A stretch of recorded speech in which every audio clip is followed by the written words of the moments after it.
شهر میلیونی کابل از 5 روز بدین سو در سکوت فرو رفته است.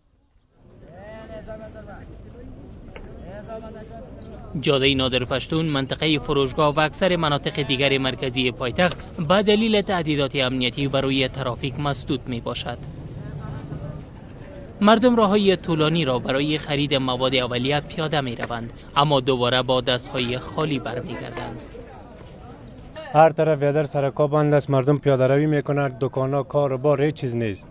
شما اونا بیشتر میبینید که بیادر ما از کل پشته تا به قسمت سر پای آمدیم، روی سفیدا، سیاسرا، مشتکا، هر کس مریض است این مجبور پای پیاده برن.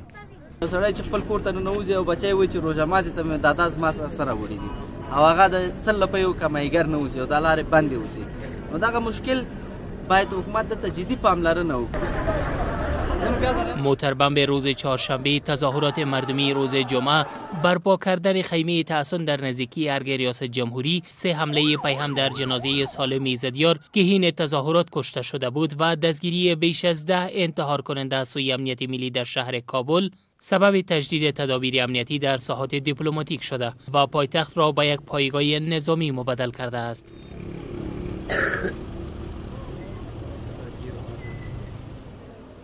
برخی از دکانداران میگویند که ناامنی و مسدود بودن جاده ها خسارات مالی زیادی را به آنان وارد کرده است.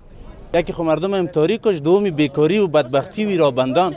ما همیال از قلعه فتح الله، از سرک دای قلعه فتح الله تا اینجا در پای آمدیم. سودا بر دکان میگرفتم چون راه بند بود، نه پس در پای میرم. سیزن که اصل سیزن کار است، ما بسیار مشکلات مواجه هستیم چون ما نمیتونیم بازار خوب داشته باشیم به خاطر نبود امنیت خوب، به خاطر نبود راههای باز، راهها تمامش بسته است.